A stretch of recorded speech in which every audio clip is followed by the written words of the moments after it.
Hello. Hi guys. Hello. Hello. Nice to see you. Never nice worked to see you out on that- this sunny afternoon. On this Well, it's sunny sunny, here. I believe it's our 4th anniversary of the show as well. So happy birthday to the mess we're in. Today? Happy birthday, guys. I think so. Yeah. No, that's Mhm. crazy. It was crazy. I should have had a cake so that I could Oh, eat in yeah. front of you guys like last time. Well, that makes the announcement we're about to make even more pertinent, because we kind of thought that things were turning around and the mess we're in was not as useful as it used to be. When I know that it was a lot of people have told me that it kind of kept them sane during COVID when everything else was going nuts. But the thing is, like, I thought the cast review and things like the cast review would bring us into a new stage, but it has brought us into a new stage, but it's a crazy new stage where people are doubling down and people are ignoring the cast review, and it keeps throwing up new heroes. One of whom we're talking to today, Lynne Pinches, and then there's Mary Kate Delaney. I always forget if it's Delaney or DeLacy. I'm so sorry. Which one is it? I don't know. No, I'm going to check. Yeah, Delaney is in my head, but all I know is it's wrong. Anyway, she looks like Delaney. It's a fine Irish name. But she's kind of come up recently and is just doing incredible work and is incredibly brave. Does a similar thing to Helen Stanland, to Helen there, who is basically showing up trans rights activists brilliantly. Delvey. Mary Kate Delvey. Delvey, yes. I'm so sorry, Mary Kate. That's really embarrassing that I didn't know that. But as I say, I keep my brain just keeps saying Delaney. But there's also Sasha Bailey, who is, of course, David Bailey's son, who really wants to get on. Who really wants to get on the show to talk to us, because he thinks we'd understand what he's trying to convey better than a lot of other people. So yeah, we're going to do it. We're going to go back to weekly. Maybe I don't know. Maybe we should talk this week about whether to do it on a day. Maybe Sunday is the safest. I don't know. Yeah, sorry, I've spoken enough. Is good. that No, I'm good. That's good. I think you're right. I think there was a period there where we thought, it's good. It's good. It's changing. And it is changing. But as you say, there's a lot of doubling down. I see on my Twitter feed now, like I see people like going almost sort of insane with accusations and anger and fury because in a way I think it's a sort of cornered dog sort of syndrome where there's just absolute fury, anger and sort of helpless frustration that leads to the most astonishing things being said. So it is a new phase, but and I can't stress enough that it's. Sorry, go ahead. Yeah. I can't stress enough that it's like the cult dynamics, the tribalistic dynamics that people that will always put their tribe ahead of reason. And if they've decided that their tribe is trans women or women, then it doesn't matter if they're losing. That feels like their tribe is about to die. It doesn't feel like they better change their minds. And that's the part that we're at, where they're finding that they have to change their minds.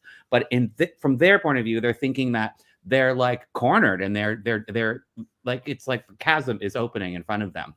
Well, people genuinely feel psychologically in our animal minds that like losing an emotional battle like this is like dying. So they genuinely fight like their lives depend on it, and it's quite absurd. But this is shifting in so many ways. There's a lot more action going on in North America now than there used to be.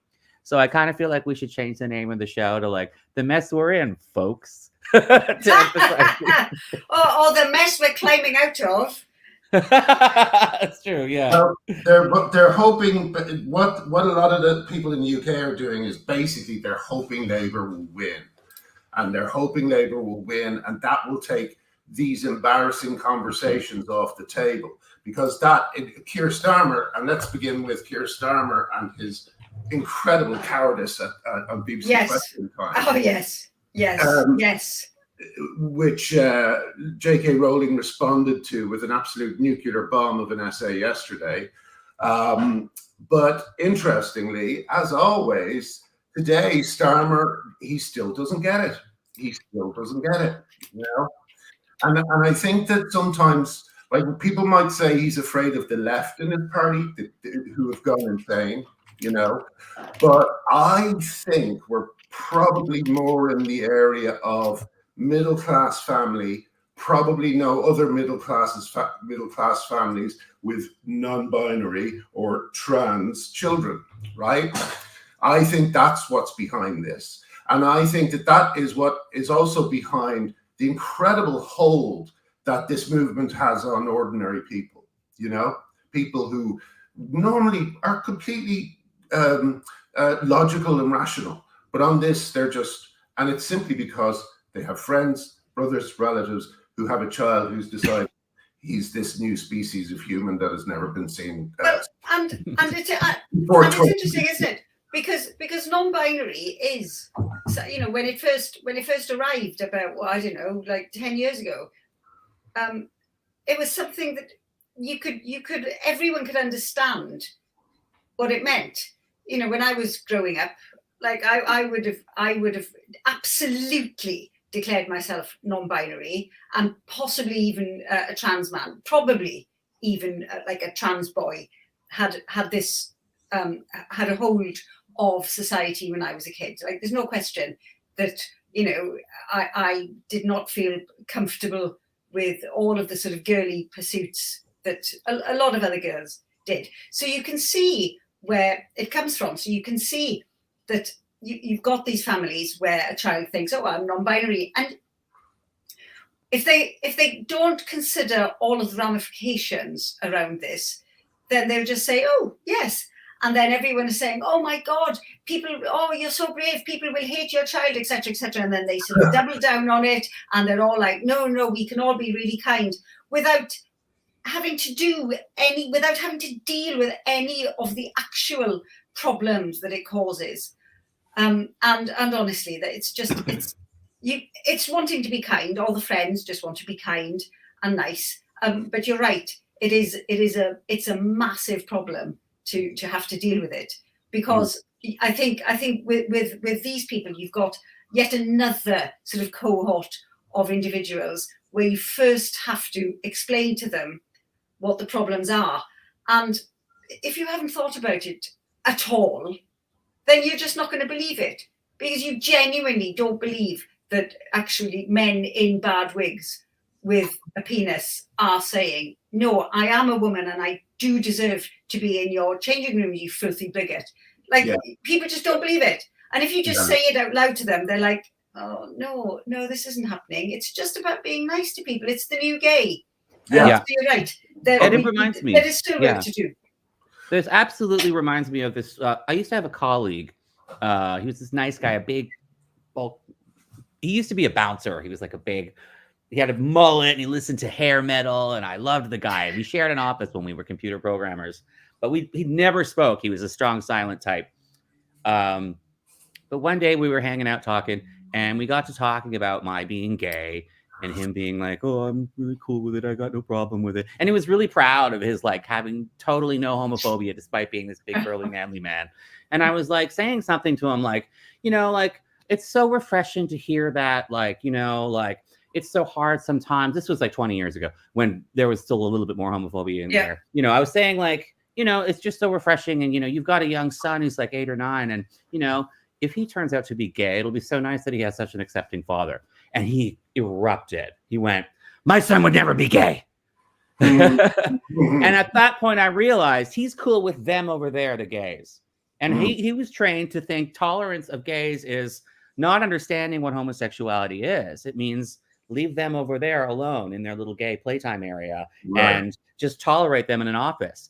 But the idea that one might be in your family, that your child might be a homosexual, that required a deeper level of conceptualization and understanding what homosexuality is. And he hadn't gotten to that point yet. And he was so sure of himself and how not homophobic he was until he was confronted with the fact that you have to actually understand it on a deeper level and not just live and let live and leave them alone. And that seems to be what's going on with trans a bit. You know, there's a bit like, just leave them alone. Them over there. That key word is them. Them, the trans people off in the distance. Just let them use whatever bathrooms they want to use and let them live their lives. And there's this distance. I see them as us. I see a bunch of people who have had gender nonconformity like I have. I see them as people that I need to understand where they're coming from. The strangest thing about being accused of being a transphobe is the more you humanize and the more you get close to this issue, the more you realize there's so many fucking problems with it. It's the exact opposite. You're the ones pushing people away by pretending that you're just so tolerant of them. So it's a real trap, because the closer you get to this issue, the more you're screaming that even the very people themselves who call themselves trans are being harmed by this issue. Yeah. Well, I think that was beautifully said, Artie. I think you're absolutely right.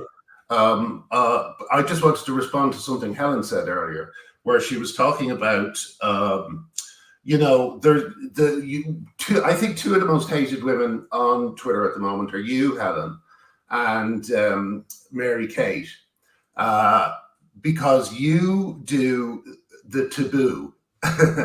You show people what's going on. You know, you were saying, Artie, we can tell them. We keep telling them what's happening and they don't believe us. And that is why there's such a taboo around things like sharing photos and sharing their words. As you know, what Mary Kate does with her feed almost entirely is she reads out posts from various different forums of men who call themselves trans. And they are disgusting, right? Yes. Most of them are just porn-soaked, women-hating trash. And they fucking hate her. They hate her because she is holding up a mirror. And so do you, Helen. You do that. You hold up a kind of invisible mirror whereby the thing. It's very funny. Sometimes I think you should post the stand around question every so often, just to remind people why they come at you. You know why they. Yes, that's a good point. I will. Yeah. Yes. Because they hate that question because they can't answer it with a simple. I forget how it's phrased. So what is it? A simple yes or a simple no? Yeah. Do you believe that male-born people with a penis should be free to enter and undress in female changing rooms where women and girls are undressing? It is the absolute ask. That is the ask. Yeah. So what's your answer? Like, what is your answer to this? Just like you were saying, Artie, like people, like I that's why I started asking it to like men, mainly men at the beginning, who would be saying, oh, just live and let live. And I'd ask this question in order to make them consider what the ask actually is. You know, it isn't just about being nice and being kind. This is the ask. Do you think that this is a reasonable ask? And do you agree with it? And then it was the most astonishing thing to me, the anger and the fury, and then the attempts to smear. Like, it's just, you know, for the last decade, people have just tried to smear me as a pervert for asking a question. It's like, I mean, you know, the projection is just like, it's just boring. Yeah. And but I think maybe something that might happen is, I think that what you do in quote tweeting these guys is very important because it shows rather than tells about the nature of trans activism. So I would actually say, you know, put it in your post, what you're doing and why you're doing it. Put it in your bio if you can, you know, because I think that I just find it one of the most fascinating feeds because you are relentlessly polite, you are endlessly patient, and they simply can't argue with you. And one thing you pointed out, which since you pointed it out, I always notice it, is the way they use your first name. The incredibly paternalistic, Helen, you blah, blah, blah. Helen, do you know what I mean? Who does that all the time to someone except Do you know what I mean? Except the misogynist, Yeah. you know, they're not friends here. You know, it's true. I was, because I noticed yesterday that some bloke, and he kept on saying Helen, and I thought I'll just do a quick search, and it was every single post bar one. He'd said in this whole thread, it was Helen. So you see Helen. I'm telling you, Helen. Don't you know Helen? Oh, look, Helen. And it is just, it's such an obvious attempt to belittle, isn't it? It's to infantilize. Yes. And you're like, do you not even realize you're doing it? Because I said to the guy, which is it? Are you doing it deliberately to be misogynistic, or do you not even realize that you're doing it? And he started blustering a bit, and I think the answer was that he hadn't even realized. I think it was just of subconsciously trying to dominate the conversation. Which I think actually looked worse for him. I know, but they all kind of show themselves up, you know, and again, that's why they don't like. That's why the people they hate most are the people who just hold up a mirror to them. You know what I mean? So anyway, well, Helen, what you need to do is get Tony Blair to repeat the Stanley question, and then everyone will agree with it all of a sudden. Yes. Oh, that was terrible, though, wasn't it? Who wants to take that and explain what happened, Helen? Well, it was. I think somebody put it beautifully in a response to me when I said Starmer just needed to hear a man say it. Say what? So in case, I'm sure everyone is aware, but for anyone overseas who isn't, Keir Starmer last year, maybe the year before, said when somebody asked him about women having a cervix, he said that is something that shouldn't be said in terms of it being unkind. Tony Blair the other day said that, you know, obviously that women have a vagina and men have a penis. And so somebody asked Starmer on Question Time, have you've backtracked now on this, something that J.K. Rowling or women have been saying, or actually it was Rosie Duffield, something that Rosie Duffield has been saying for years. Yes. That only women have a vagina and that men have a penis.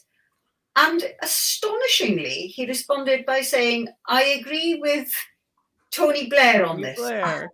And everyone just went, what the actual fuck?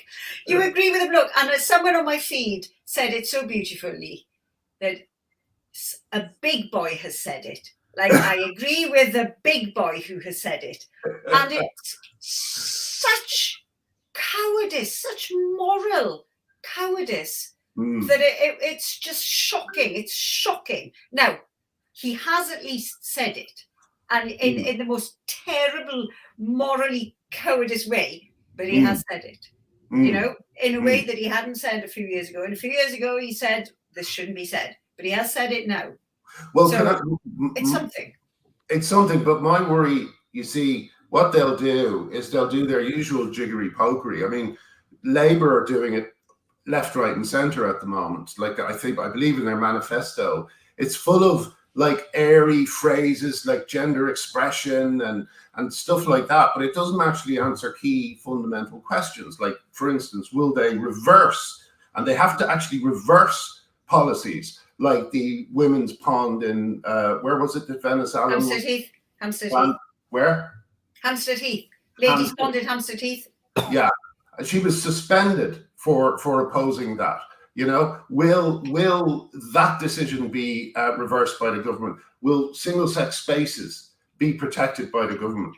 You know, will female prisoners be able to stop worrying that a man might be put in with them? You know, I mean, it is the lowest thing you can expect from someone that they say a man has a penis. Yeah, it's a pretty low fucking bar, isn't it? It's the lowest bar. And to hear Blair say it, and it's like, and it's like a newspaper headline. Do you know what I mean? Yes, like Douglas Murray said, we cannot. It goes to like what you were saying. Cannot move. We're just want to say what Douglas Murray said about this was really interesting. He said we cannot move at this speed, right? It's so stupid. It's so stupid. So we need to get it. We need politicians. I genuinely think that we need to. The journalists may keep asking, "What is a woman?" and stuff like this when the conversation has moved on from that. And if they're left behind, fuck them. They should have caught up. You know what I mean? The question should be about Isla Bryson. What was her name? Barbie Kardashian in Ireland. I know it's not a thing, but do you know what I mean? These are the questions that need to be asked, and questions about the class report and exactly what parts of the class report are going to be applied. And will the people who lost their livelihoods, will they receive an apology from anyone? And that apology could take the form of an apology to Rosie Duffield. And that's why he is such a coward. And I will never vote for him. Never vote for him. He is a robot. A coward. Absolute coward. There's got to be a hostage situation type of thing. Like you were saying, Graham, like I can't imagine that with all of their research apparatuses at their disposal, that they can't see that this can't be helping their numbers. There has to be a sense of like, there are individuals who have been captured by this, who are unwaverable, and they're too scared to cut those people loose for the sake of keeping everyone else voting for them. Like just in terms of pure electability, Keir Starmer's probably losing a lot of numbers. For saying the things that he's saying. It's just that the small number of people he would lose by speaking the truth about this issue and by being frank about it scares him more than the numbers of people he's losing by being cowardly about it. It's very strange. It's very, very strange. Well, but I think it's right, Graham. Yeah. Well, I think it's because it's a Labour thing, isn't it? There's a lot of hard sort of lefties in Labour who have gone all out on the trans women and women, and these are the people advising him. Obviously, in the real world, most people, but we know actually that support for this idea is going down and down, both in Britain and in the US, and this is not a surprise. As soon as people understand the demands, understand who they're expected to accept as a woman, people are like, oh no, I didn't mean just a bloke with a beard and a cock saying I'm a woman. No, obviously I didn't mean them. So the more people that realize it, support is changing. So which is why he's had to say these things to try and appease both sides. My guess is that they will win the general election. They will get into power and they will do nothing. I don't think they will do anything. I don't think that they will do anything about the conversion therapy thing. I think they will just say, well, we've got to concentrate on the economy, which they fucking should. And I think that they will kick it into the long grass, just like the Tories did. I think the policies will be unpopular with the electorate and the general public, and I just don't think that they will do them. They will say it to appease people to get in, but they won't do it. That's my guess. Yeah, I don't know. I mean, it's so what it is at the moment. It's like a kind of an out of control shopping trolley going down a hill, and it's like they're going to come into power and they're going to just ignore the shopping trolley. Sorry, that was the worst metaphor I could have used. It's actually not going to do. I like it. I like seeing a shopping trolley going down a hill. That's always exciting. But you know what I mean? It's like we have to turn this around. We have to make sure there's never another Keira Bell. We have to make sure, that Helen Weberly is never allowed to practice again. Yeah, exactly. And we don't want to turn into Canada, like Canada, which has a Labour majority or Liberal majority, which is like equivalent. They haven't just kicked it into the long grass. They've pushed through terrible policies on this issue, and they haven't slowed down at all because there wasn't enough power among the Conservatives to oppose it. And of course, now there's going to be like probably a Conservative mega majority, a massive rout in Canadian politics. So big is the backlash. We're really starting to see that this issue is really affecting the poll numbers. It's really in the polls.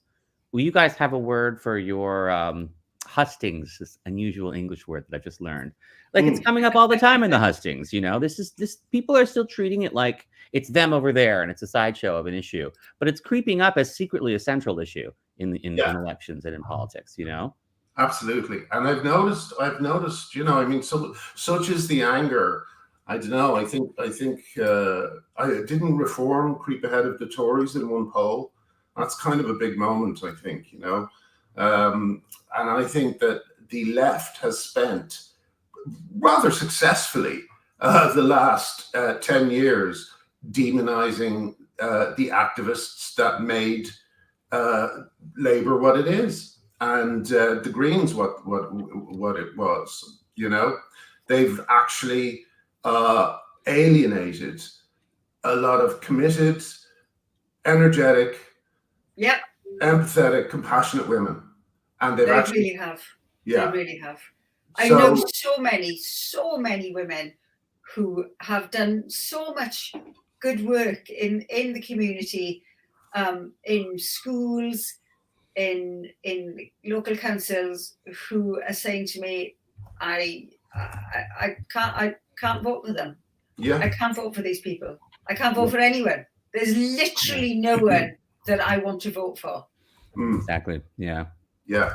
I mean, it's crazy, and you have people who, you know, I don't know. And another thing that's happening, and it's why I've been thinking a lot about the activism that's going on from so many different people, and I feel like it's just great. You know, all the new scene networks starting up, and Kelly J is still doing her Let Women Speak events, and Jen Specht worked on the WPATH files, and cast reviews come out, and that's and the WRN. We're doing so many things in the background. Yes, there's so much activism going on. Yes, but here's my problem, right? Even something like the cast review, which shows that it's a scandal that has been hurting British children, even something like that has just kind of disappeared from sight.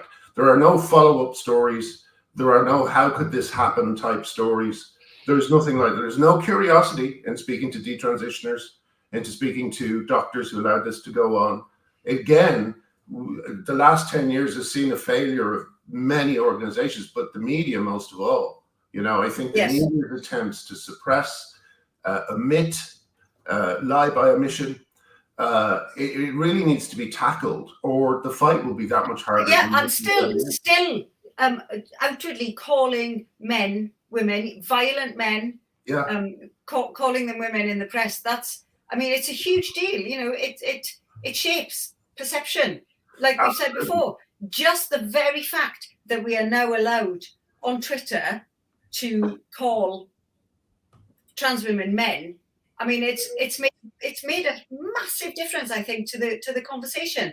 Just the ability to say, no, this is a man. Who do you think that you're talking about? Yeah. It's a fucking man, for Christ's sake. You know, it makes a difference. So you know how influential the media has been in keeping the pretense up that what we're talking about is women, because it really matters. It matters if you are only just slightly au fait with the issue, that you don't really know what's going on. It's just, you know, here you just sort of read the story here and there. It actually matters. And you're right, Graham. Where are the follow-up stories to the cast review? It's a massive fucking thing. It's a massive scandal. It's a massive deal. The BBC. Where's it going? And here's the thing. I don't think we need to protest outside every organization, like the press standards. We could do that and stuff like that. But I think a major protest, collecting as many people who aren't at the moment tearing each other's throats out in the GC movement, as many different groups as we can, gather at the BBC and properly protest the BBC. I really think we need to do this, because the BBC... I'd be on for that. I would be on for that. Well, you know, it's one of those things, you know, the way they say sometimes, I keep waiting for someone else to do it, and no one's doing it. So I have to figure, oh shit, well, we might have to do this. So maybe we should make it well, I don't know. I don't want to put any title on it. I just want to get as many people as possible to come and, make life a bit chaotic for the BBC when they're getting into work in the morning. I don't mean in a nasty way. I just mean a crowd with banners and signs saying, "Why aren't you reporting on what's happening to women?" That would be a terrible sign. But you know what I mean? we need to be present, and we need to say, "Look, you're lying by omission. You're not doing your jobs." Yeah. And if we could get a huge amount of people, wouldn't that be great? Yes, but actually, anyway, that would. Yeah. So listen, we're joined now by Lynne Pinches, who is another one of the heroes that this issue has thrown up. Last November, she made headlines by refusing to play against Harriet Haynes, who is a man. She walked off the table at the start of the match, forfeiting it. And since then, she has been speaking out about women's sports. And I'm very, very pleased to have her here today. So, yeah, here she is. Hello, Lynne. Hi, Graham. How's it Hi, going? Lynne. Hi, Helen. Hello, Artie. Good to meet you. Lovely to meet you. Am I right in thinking that last November, or I presume there would have been a couple of matches before it, was the first time you knew there was a problem in this? When did you first think, oh my God, what is No, this started in 2018. Harriet first appeared actually as far back as 2018. And at his first event, he won the Champion of Champions, which was the same tournament I walked away from. So he won that one, and he lost in the semi-final of the other main tournament that was on that weekend. So that was a pretty good effort, and something most women don't do in their whole career, reach the final and the semi-final in the same weekend. So yeah, that was a big achievement. But he's saying that he's only just started recently getting good because he's been practicing more. But that's not true, because the first time out he made that massive achievement right there. So right? It's not wow, true. That's really interesting. Yeah. But the reason I walked away actually is because in August of 2023, we were told that we were going to get a female-only section from January 24, and by all the pool organisations. And then 8 weeks after that announcement was made, they completely did a U-turn and then announced that they were changing it back and going to allow it again. And from that day, well, the day after, once I'd got over the complete shock of what they'd done, I said, I'm never going to play against another biological man in a female tournament again, because I've had enough of it. Well done, you. I've got two sons that play this sport, that play pool, and a brother that plays professional snooker. So I've been sort of raised. My dad played snooker as well. I've been raised in cue sports, and so I think I have had probably more of a bird's eye view than most women, having two sons that play and a brother that play and a father that play. So I know full well the differences. And unfortunately, we're not allowed to include the massive social advantages in our legal case. It's got to be. We're currently having to prove that our sport is gender affected, is sex affected, and that there's a built-in advantage that men have. Yes, that's one thing that I notice is continually thrown up because they think it's a gotcha, when in fact there are differences. Absolutely there are. Can you run through a few of the ones you know? Well, cue power is a huge one for me, because on the break is the most important shot of the frame, because if you break and pop balls, you can win that frame in that one visit. I recently did a little test at a county match and got across all of these different sections that were playing that day. I asked them to give me the data back of anyone that did a foul break, and a foul break is not making the 3-point requirement on the break. To get 3 points, you have to get 3 balls past the centre line at the other end of the table, and you get a point per ball potted on the break. So you need to get a total of 3 points. Now, across all of the other 5 sections, they played 178 total frames, and the women played 44 frames. Now, the women did 4 foul breaks out of 44 frames, which was just over 10%. And the men, they were all males across all of the other sections. Even in the senior and the youth, there were no females at all playing. In the men's, out of 178 frames, they did none. Not a single one foul break. And it doesn't surprise me.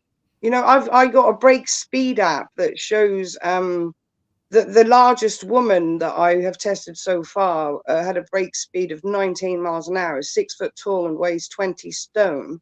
And a man of 5'2", weighing 8 stone 6, hit 18.8. So he almost got he almost got the same speed as the 20 stone woman, anyways, 8 stone 6 and is 5'2", and she's 6 foot tall. So the size matters within the category. So the smaller woman's break will be smaller. Yeah. So and then the bigger women's, but in the men's, my 9-year-old son, this is quite embarrassing, but he has his break has more power than mine. I mean, and it's incredible to me. I'm like, I can't make this out. You know, if I am such an important point, isn't it? I mean, that really does show what the problem is so starkly, that your 9-year-old son has more power in his break than you do. Yeah. So it's so obvious why a bloke shouldn't be playing against women, and why he's going to win. Men are on average 5 inches taller than women, but they'll put in the argument, well, some women that play are tall, there are some men, transgender men are short. This is true, but you only have to look at these facts. We only have 5 transgender players. 3 of them are 6 foot tall plus. In the 30 years that I've played pool, I've only known 3 women to be 6 foot tall in 30 years. Now there's only 5 of them, and 3 of them are 6 foot tall. So it speaks for itself. They have bigger hands for bridging over balls, longer fingers than us. We also have a different cue angle where the hips are. So I don't play snooker, but I did just for never again in my life, because physically it really done me in. But I played recently, and there was a particular shot that I couldn't reach. And I said to the guy I was playing, I feel like I should be able to reach this shot, but can't because my hip is in the way. Can you reach it? And he was shorter than me, about 4 inches shorter than me. And I said, can you? He said, well, I bet I can reach it. And he tried to reach, and he could reach because his hip was flat and mine was curved. So therefore I would have to use a rest and use equipment. The same as in pool, I would have to use a rest more often. I don't think I've ever seen Harriet Haynes use a rest. I can't find any video footage of him ever using a rest, because he's. And that hampers a shot anyways, doesn't it? Using a rest. Yeah, absolutely. It makes it much more difficult, and so does bridging over a ball. If you've got short fingers, often or if you're a shorter woman, you can see footage of some women where they've actually changed the route that they're going on a clearance because they can't actually physically reach. So they'll think, well, I better take that ball first instead. But if they could reach, they could go in the perfect order and make that clearance a lot simpler for themselves.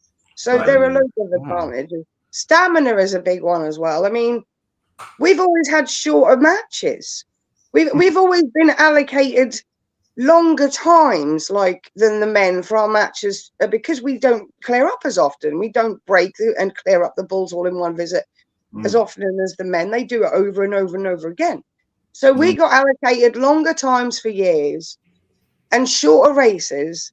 So surely that in itself means it's gender affected. The fact that they've always on paper. Well, the women are a little bit rubbish, not rubbish, but they take an hour and a half to play a best of 9 rather than 40 minutes. So, our games and tournaments we'll often have to have over a whole weekend rather than in one day, because we're women, and it takes longer because we're not as good. Someone in the comments has pointed out that this is this science really that we're talking about is covered in Sharon Davis's book. So if anyone, that might be a good place to start for anyone who wants to look into this issue. Yeah, I've witnessed that. I didn't realize that was the reason, but when my boys were younger, my 2 older, they're now 33 and 28.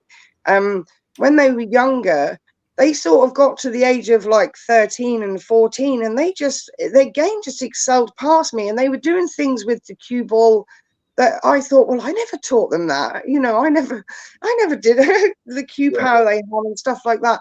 But I never realised the bodily changes that happen when they go through puberty, you know, to the sport. I never put that to a sport. So, but I haven't read about it. It totally makes complete sense as to why they all do it. And I've heard a female a snooker player, Kelly Fisher, she had a coach, and he said that the boys would get to a certain age and they'd all excel past the girls.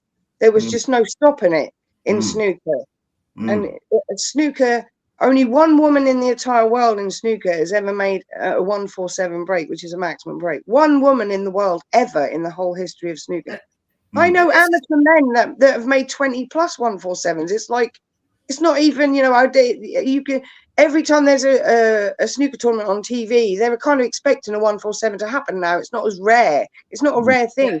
The pros make hundreds of them, but women, we've made one. I mean, I'm a bit disappointed in women for that, to be honest. So, Lynne, it's like talking to you here is amazing. You've obviously thought this through sort of deeply and from a very female perspective, and you have done it for the whole of your life.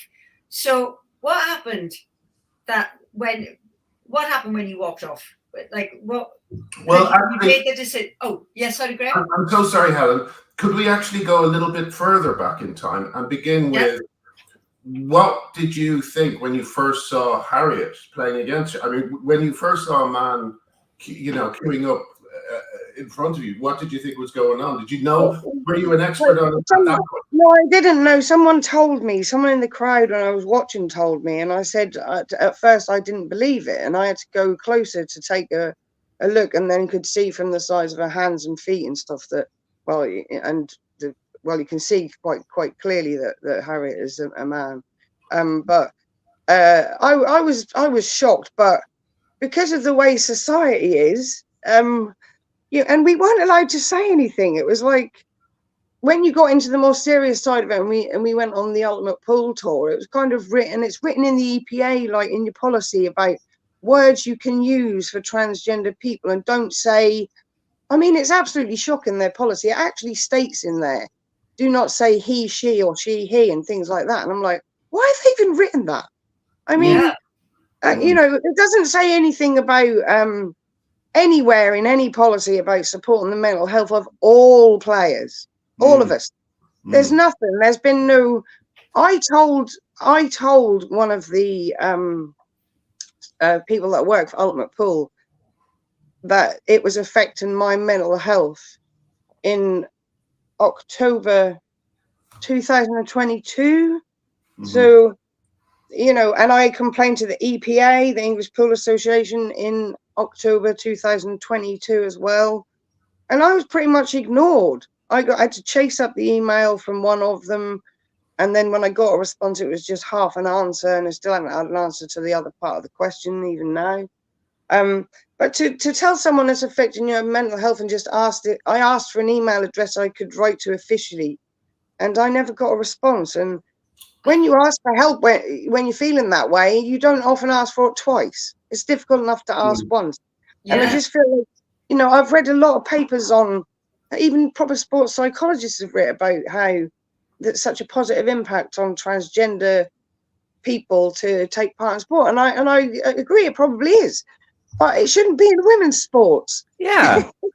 They can still play movie, sport, but not at the expense in other countries. They of play women. To sports. me, this has never been a transgender issue either, because I actually do have a friend that's trans, who I practice with, and he played pool years ago for our county pool team, but I wasn't in the team at the time, and played a few frames and actually took himself out of the team, saying he didn't think it was fair when you had 18 players and there's too many players. I don't feel it's right. Hasn't played since. Completely was actually with me at Preston and came along to support me.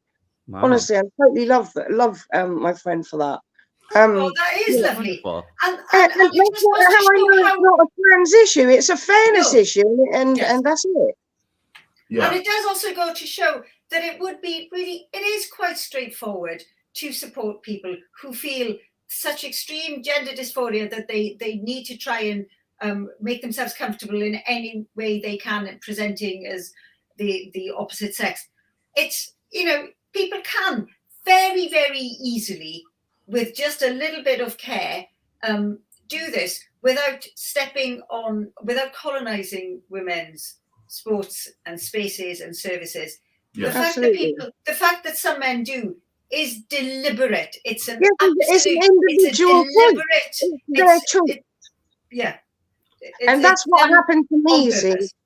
When I played when I messaged about my mental health actually after that match, because I just beat the world champion Amy Beauchamp 4-3 in October 2022 at Daventry, and I walked to my next match, and there was another transgender player there, and it just literally was a man wearing purple nail varnish, and there was no other, and all I saw actually, I visualized that being one of my sons standing there, and thought, I can't do this anymore. I can't keep lying to myself. This is wrong, and actually that was the first time that I thought about conceding.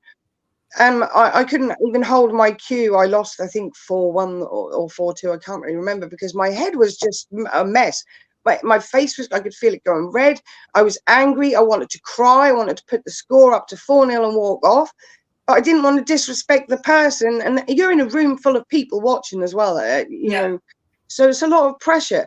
But I cried. I went back to my hotel room and cried after that match. I just beat the world champion. You've given me a man. Is it like the ultimate challenge is you beat the world champion and then you stick that to me? And I'm like, are you taking the piss now, really? Yes. Yeah, they are taking the piss. That's exactly right. It's taking the piss. And it's interesting as well, isn't it, that they don't give a shit about your mental health. No, exactly. It's women's mental health have to be put on the back burner, have to be sacrificed for this bloke's mental health. It's just absolute, again, it's just using women as emotional support. He's currently playing right now in the World Championships in Blackpool. They're being played right now. And this is the thing that I've been looking at the stats, the statistics. He's played 21 frames and won 18 of those, right, for England in the team event. Now, the next England player down from that has played 15 frames. And then it drops down to 14, 13. And so, but Harriet's played 21. So, your team's got an unfair advantage, yet you're using that unfair advantage to your advantage by letting this person play in every single set. They haven't been dropped in any match. They've played the maximum amount of frames possible. And there are women there sitting there that have played 8 frames less. That's not fair, you know. And there's also women that should be playing in that England team that who are not because of it. Exactly. Well, they know that he's going to win. They know that we've got a cheat on the team. Let's just maximize our cheat, And if you remove that, England actually are currently sitting in second in the table as well. And there's I think 8 or 9 teams there altogether in the World Championships. They're sitting in second. But if you remove Harriet's 83% average, the next England player's average is 63% underneath that, or something like this. I think it was 68 actually, and then under that it drops to 60. So if you take that player away, they probably wouldn't even be 4th. They'd be like 5th or something. So the whole team, if they win, they win. In my eyes, they've won nothing. If they win, absolutely nothing. Because you've won with the whole team won nothing. What is the organisation? Which organisation is this is the WEPF, an ultimate pool. The WEPF, they're the other two organisations that were involved in the U-turn. See, 3 organisations announced we were getting female only. They all got legal letters. 2 of them said, oh God, we're scared, ran away and paid them off. So that's what we've been told. And one of them, English Blackpool Pool Federation, who I'm super proud of, said, actually, we're not going to change our mind. We're sticking to our guns. And they have actually had a female-only tour since January this year. But they are being sued for it. So the consequences of that... Now, this EBPF, run by a lovely lady called Anna Goodwin, has so much pressure on their shoulders because it's a voluntary organisation. They put the money that goes in, pays for the tables, pays for the referees, pays for the trophies. But, nobody makes a profit. It's all voluntary run. So you're basically suing the members. She's a member of it. She was a member of it. It's like you're suing yourself. I don't get how you can even do that, but it's, you know, her solicitor was part of that organisation up until last year as well, was a member of that organisation. It's just so wrong. Yeah. And poor Anna, the lady in charge, I don't know how old she is, but I expect I've met her, and I expect she's probably in her 60s. Ended up in hospital with all these things wrong with her, and they put it down probably stress, and because of all this on top of her, and it's going to be dragged out till at least next year. They've been told the court case date is not going to be till January to May next year, so it's going to be a long haul trying to get it changed. But so terrible. Common sense will see through. You know, I don't understand how, because of the government won't change the word sex to biological sex in the Equality Act. That is the bottom line. That's the whole issue solved to me if you just do that. Yeah. And get rid of the GRA, that and the gender thing where you can just say you're a woman. It's ridiculous. We must get Michael Foran on sometime.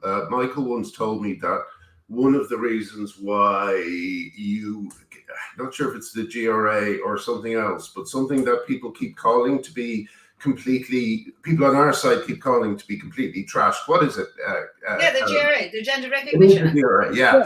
Well, I believe the problem with it is there's something to do with the law that means it could affect the Good Friday Agreement.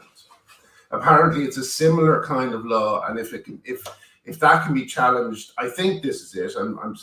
We'll get Michael on and ask him. But if that can be challenged, then apparently the Good Friday Agreement could be challenged. So anyway, that's that. But I agree that clarifying the law would be great, and to use, like, I always when I read the words, you know, the protected characteristic is gender reassignment.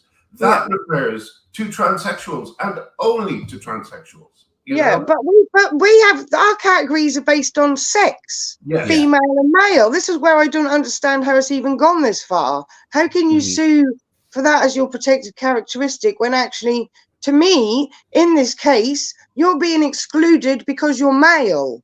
So your protected characteristic in this case is your sex, and mine is my sex, and yours doesn't trump mine.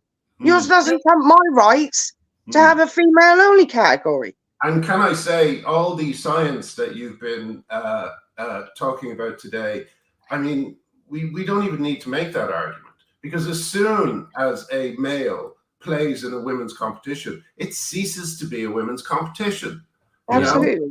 And so the actual argument is almost secondary. Why are men allowed to play in these women's competitions? No, totally. I mean, the answer is that you're male. That's it. I mean, literally it. Yeah. There's nothing else needs to happen. However, Lynne, you did make the incredibly courageous decision to walk off. Can you tell us about that? That still make me. I've now got goosebumps just thinking about it. That still make me, give me anxiety and stuff thinking about it, because that was 30 years of playing. I've never conceded a frame. I've never, you'll see the men put the black in early and concede a frame against each other. They do it all the time because they know they're not going to miss. But I like to give the respect to the player and let them pot the ball and see them win the match. If they're going to beat me, I watch myself get beat. That's the way it is. And that's respectful. Even if you've fallen out with someone, it's never happened to me, but has happened to people over the years, and you end up having to play against them, you still shake their hand and and play the game. But I've been telling people that weekend, because I knew that if I got as far as either final, I was going to have to play against Harry eventually. But I never expected it to happen, because I've only been in 4 finals in my life. It was like fate. I'd already put in the WhatsApp group, I'm not playing against anyone who's not biologically female. And I'm not a woman who says I'm going to do something and don't do it. But you can see on that video that my head was saying one thing and my heart was saying another. It was horrible. And I got outside and I was in tears. I wanted initially to go and hide up, to be honest with you. I was going to go and hide in my chalet. And then I said, you know what? I don't care if they give me a boost. I feel like in my heart, I've done the right thing. I've done the right thing for the future of the game. And I had to do it for myself. I weren't completely unselfish. I've got to be honest. And, that was affecting my mental health. so much that I had to protect myself. I couldn't put myself through playing Harriet again. You should. It's completely six reasonable. times I've played Harriet, 6 times previously, and I was just a spectator in most of the matches, and I'm not crap. I'm classed as quite a good player. And I'd been whitewashed once, which is a score-0 once in all the years I've played previously to playing Harriet, and Harriet done that to me 4 times, and one of them was about 20 minutes, 5-0 in about 20 minutes, and that ain't ladies' pool at all. And that was in Blackpool, and I driv like back thinking, what the hell happened there? I just beat all these England players to get in the semi-final. And then I lost in 20 minutes. Yeah. And I probably had I probably visited the table like 3 times, and 2 of them was my break. And I didn't put a ball, and she just cleared up every time. And I'm like, I'm thinking, it's like playing one of my, sorry, it's a bit upsetting. I know. Like playing one of my sons. And, you know. Yeah, you've done nothing wrong. You're absolutely right. You're standing up. No, but I did have a lot of empathy because I'm quite an empathetic person. And afterwards, I did feel really awful. I said to my friend, God, what if she hurts herself or something really awful happened to her? And then someone sent me that video that you showed yesterday on your Twitter page, Graham. Someone sent me that, and honestly, that was like looking at one of my ex-partners when it was with the gun to the head symbol, so patronising and soul destroying to see. I've walked out there in tears, and you did that afterwards. Honestly, I was so many. I've had so many emotions. A roller coaster would be an understatement since this happened. My emotions. One day I'm angry, next day I'm depressed, then I'm crying, then I'm like, I'm gonna fight this, and I'm feeling strong, and you know. Lynne, you have so much courage and integrity. I can't say how impressed I am with everything that you've said and all of the decisions that you've taken. Like, genuinely, I hadn't even considered all of these other sort of things around it, or all of these sort of secondary effects. I hadn't really considered much at all about the mental health. But also, you know, you're saying that you felt bad about it in so many ways. Yeah. You know, for me, I just saw somebody saying, "Yes, I'm not doing it." I got abuse. You know, I understand that Harriet got abuse. He got a lot of abuse, and every paper reported all about the abuse that Harriet got. No one ever asked me. No one asked me if I got any nasty inboxes, and I did. I had someone tell me to go and kill myself. Do you know what I mean? So I did get nasty messages, but I didn't just go around writing it all over the place. Oh, everyone's being mean to me, because I had so much support at the same time that I quickly learned to, even though when you're someone like with the mental health that I've got, you tend to hang on to the bad things that people say rather than the good. You know, the cup is half empty with me, and has been for a long time. Well, I'm getting better at that, but so it's hard not to take the negatives. But you know, with my partner's support and stuff, I managed to say, you know, these people don't know what they're talking about, because pool's not a sport, darts not a sport. Darts is a sport as well. Darts. I mean, I don't play darts, but I did play in a pub team very many years. I was rubbish. But women used to stand closer to the board, like a few inches closer in the pub. Yeah. So how's that not gender affected? I know. Yeah. I know. I mean, this is never like in the past. Let's not forget that, like, these people who are complaining that their feelings are hurt, these men invading women's sports, before they were allowed into women's sports, these people weren't suffering. We're not alleviating something. We can go back and look at what was like for transsexuals and just transvestites, and they were doing just fine. This isn't helping people. No, we're not hurting anyone by asserting women's boundaries. We're taking we're hurting women. We're not hurting men at all, you know. And in other countries, people with different gender identities you can sympathize with them all you want and still ensure that they play on the men's sports teams. Samoa, for example, all the Fa'afafina, who are the female dressing males, they all play alongside the men in all the sports teams. Everybody knows that sex is primary in sport, and they still respect and like their gender nonconforming peers. And it's not a problem. Those gender nonconforming peers aren't suffering over it. So there's no reason that all this burden should be put on women, and for women to empathize and care for the hard feelings that these men are going through. It's just not true. They're not going through anything. You know, they See, don't that need was to. like, that's what I had to wake up to because I'd said called Harriet she for so long.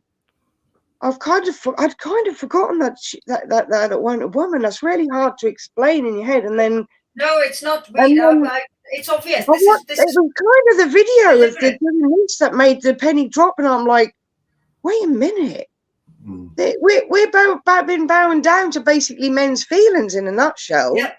That's it, isn't it? Yeah, Can it is. I- It can is I Most exactly. of the people, unfortunately, most of the people at the top of the organisations are actually men as well. Yeah. Oh yeah, well, you know, this is one of the things about this movement is that it is a great deal for men. It's a great deal for men. It's a terrible deal for women. Women get double mastectomies, hysterectomies, early menopause, and men get some makeup. You know what I mean? So it's an absolutely terrible deal for women. And these people, Harriet among them, Harriet is an abusive bully. That's what he is. Anyone who enters women's sports knowing they have an advantage is an abusive bully. And it really shocks me that you were worried he would harm himself, because that's another thing they try to do. They try to make these people sound so delicate that the merest gust of wind will shatter them, you know? But the truth is they are abusive, bullying men, you know? So don't waste an ounce of sympathy on that man, you know? You did an incredible thing. And, you know, I know you probably know my story in the sense that I away from a musical. But you kind of have to do these things sometimes when the stakes are so high. And you will always know that the next generation of young women coming along playing pool, you will have made the world a little bit safer for them. Yes. Yeah. Yes. Yeah, definitely. Because we have had 6 other pool players concede since I conceded, actually. Oh, great. Oh, 6. that's excellent.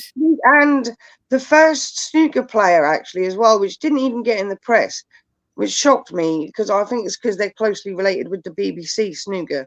Sarah Dunn conceded against Nicola Brojak from Poland.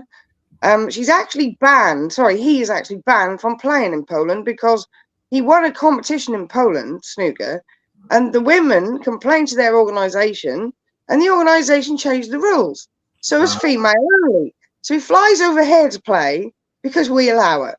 Yeah. So, you know, what is that? It's just bloody ridiculous, that is.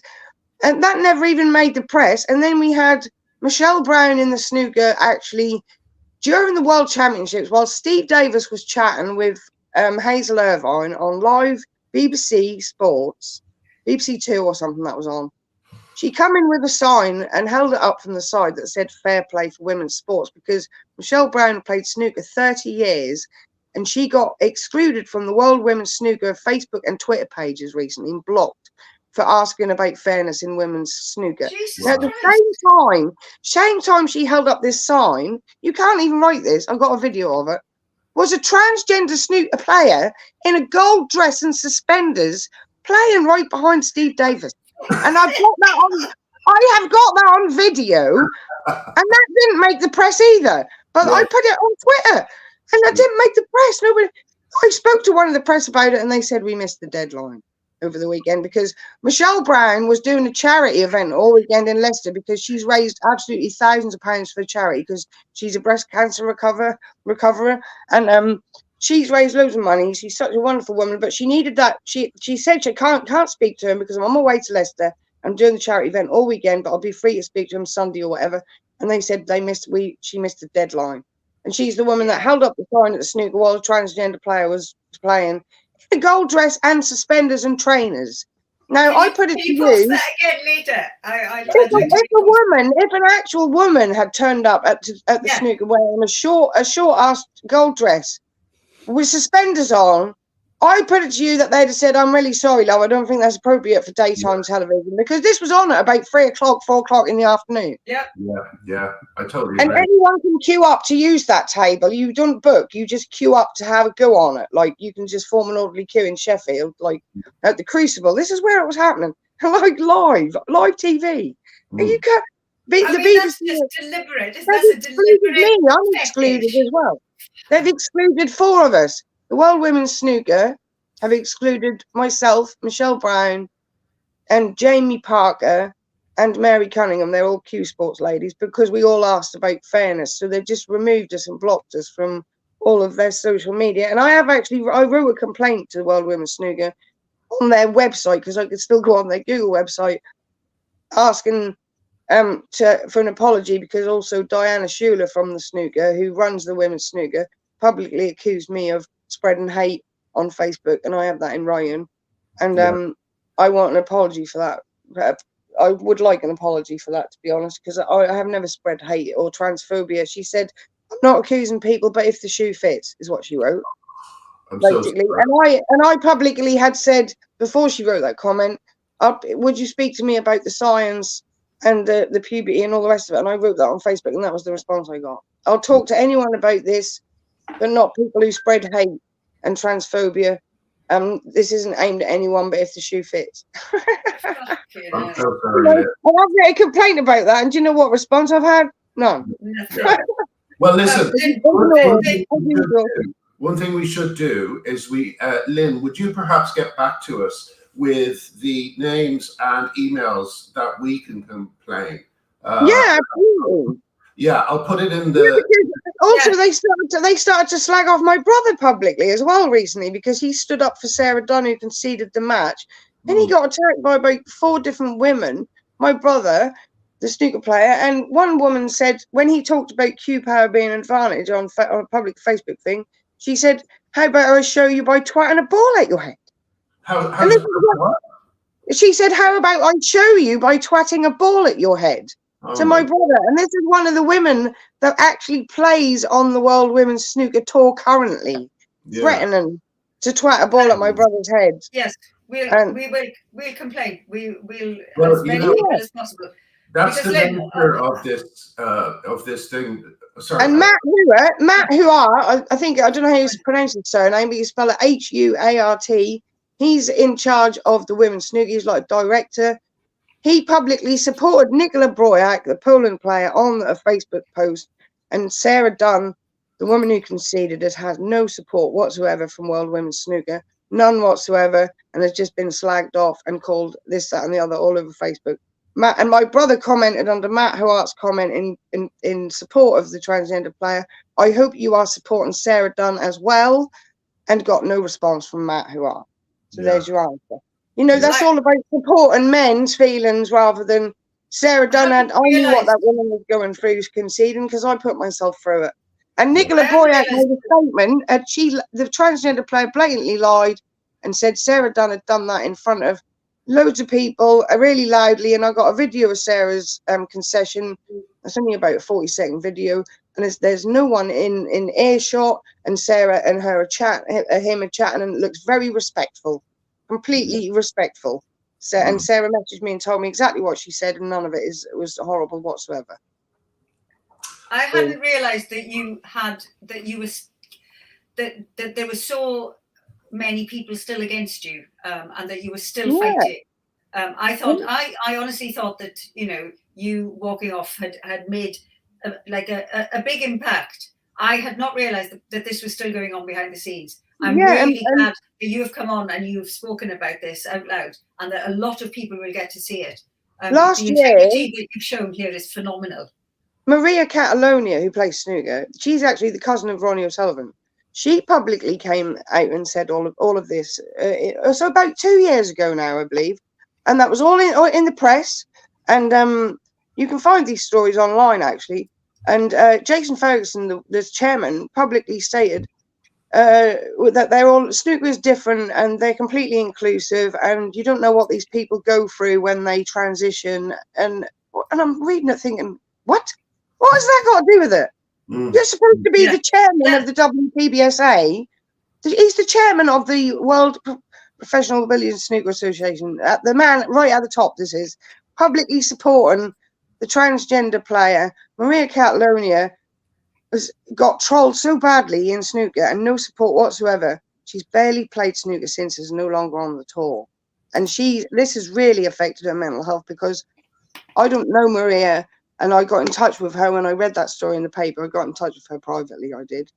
And I know that it's affected her mental health from the conversations I've had with her. And I really feel for this woman because she never had a voice. She just got shot down. She was the first woman to speak out about it in snooker or any cue sport. And she just got shot down completely, trolled, death threats, hate mail, you know, and got no support whatsoever from anybody in the snooker organisation. None. But yet it all went to Jamie Hunter, the snooker player who he won the billiards world championships in Glasgow, and I had a message from a woman who played in that. That don't run anymore because the women don't want to enter it because the transgender player won it. So a tournament that's run for 50 years did not run in 2023 and is not running this year. He won it in 2022. He's completely ruined it. He's completely ruined this tournament for women. Something that brought women together. And another one folded, a pool tour that was starting to run in Leicester. Harriet entered quite late, about a month before it was due to start, and a lot of women said, wait a minute, we didn't know Harriet was in it, we want to pull out. So when that came to run, unfortunately they still ran it on that day, but they didn't have all the numbers that originally started with, and so the tournament director lost money. And then after that event, he then had other women message him, I want to pull out, I want to pull out, I want to pull out. So it was no longer feasible for him to run the other 4 events that he was going to run. So the entire tour with 64 women on, not 64, 48, I think, folded. Wow. For this year, and it's not running. And it's like no one cares, and they're still letting him carry on doing it. Like right now, and he's not stopping. If Harriet cared at all about the sport, Harry would say, "Okay, this is a small concession, and it's not a concession at all. But like, give me a break." I'm watching this sport I love be destroyed from the inside out. There's this organisation being sued. There's these two that have been paid this person off, and it's all because of an individual's choice. It's all because of an individual's choice. But in our sport, that is because of pretty much 1 or 2 men. Yeah. But you know, because it goes up to the government and then it goes down to the IOC. Then it's on the IOC pass the buck down to the organisations and say you need to pick to suit your own sport and do this, that, and the other. And none of them got the balls to do it because every time someone has done it, a transgender person has said, well, I'm going to sue you. So the organisations, because they're all small, have said, well, actually, here's 10 grand. We better, you know, you can still play. Please don't tell anyone that we were going to kick you out. We need to keep this quiet. So we need a big sport like football or someone to change this so that the others have the bottle to follow suit. And not to do it in elite sport. Because there's no elite sport without grassroots to begin with. If we don't stop men, if we don't have firm rules that say men can't go wherever they want, they will go wherever they want. They will bully, they will whine, they will cry bully, they will threaten lawsuits. Like, you have to keep these firm rules in place that men can't take over women's spaces, because some men just don't care about etiquette or politeness or appropriateness. They just want what they want and they don't give a shit. And we have to stop them, you know? It's terrible. I think that's possibly a good place to leave it, because I know Helen has to head off. But Lynne, I am shocked at how much more there is to this story than I saw. Me too. Me too. Thank you so much for coming on and talking about it. Thank you for having me. We will follow it up. Definitely. Get people to write. I will put something on the Substack, and we'll just try and, you know, all we can do. Yeah, absolutely. Better, you know? all these women that, you know, deserve a voice at the end of the day, and that's what I'm trying to give them. It's a shame that some are still silent, but I think you mentioned once before in one of your other talks about how they have a trans friend or a relative, and it's an emotional attachment to that, and you need to get past that. You know, one thing has nothing to do with the other. What you go through to get there, and sport and women's space is irrelevant. It's irrelevant. Yes. They're 2 separate things. Yeah. Yes. Thank you so much. Life used to be like that. If you liked to cross-dress or if you had gender dysphoria, you still acknowledged what sex you were, and you didn't push this far into women's boundaries. And they were fine. My friend acknowledges what sex they are, so there you go. Oh, that's what really annoys me about this. There's many people who identify as trans who know exactly what's going on, and who are watching all this play out in absolute despair, because the friendship you have with your friend is one of the things that they're trying to destroy. I hate it with a passion, Lynn. I'm really glad that you came on today and exposed them. And your bravery and integrity and courage are an inspiration, Lynn. Honestly, I'm so impressed. I'm so impressed. Thank you so much for sharing your story. And then if there's developments, just let me know and we'll bring it back on. What's happening. Yeah. Okay, right. Thank you very much. Thanks, guys. Not at all. Bye-bye. Say hello to the Norwich Turfs. See you soon. Oh God! Well, that was incredible. Oh, amazing! Absolutely. As you say, I had no idea that there was so much to that story. I really, really hadn't. That was. I'm so glad she came on to speak, and I really hope that loads of people watch this video and hear that. The courage and the integrity. I'm blown away. Like really. Yeah. What she's a great woman. She's very honest spoken, and she's very articulate. She's really intelligent. She explains it so well, and she's exactly the right woman in her courage. Can I make one other point? A lot of times you see people, online commentators, and they have a similar line. They all say, "Why don't the for instance, girls on a hockey team or whatever it happens to be, why don't they just refuse to do it?" And you can see how hard it was for Lynne to do what she did.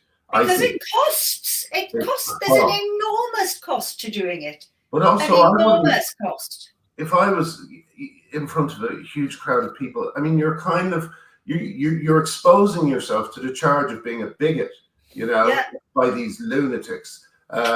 So it's an incredibly difficult thing to do. So there's a social cost, there's a financial cost, there's an emotional cost, there's a mental health cost, there's a huge cost. That story was, I even though I know all of this, I still hadn't understood the layers and layers and layers of cost on that story. That was really phenomenal. Well done for getting Lynne on, Graham. I'm really impressed.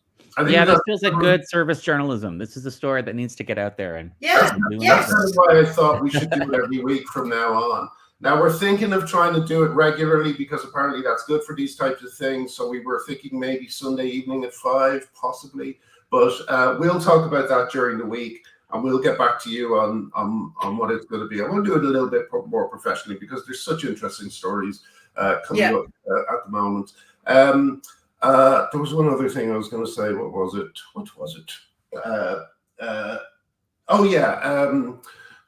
J.K. Rowling. Please share this story. It would get across to so many more people. And I'm not sure if I've hurt your feelings or what, but you never tweet anything I do or say. I hope it's just a misunderstanding. But if you could see your way to tweeting Lynne's story, I'd be really thankful. The reason I had her on today was because she spoke at Let Women Speak, and she was in tears as she was speaking, and it moved me very much. And I just want to make sure that this story gets across to as many people as possible. So yes, a request to Miss Rowling to please share this video. Thank you very much, guys. I think we were going to go on till 5:30, but you have to go, don't you, Helen? I do.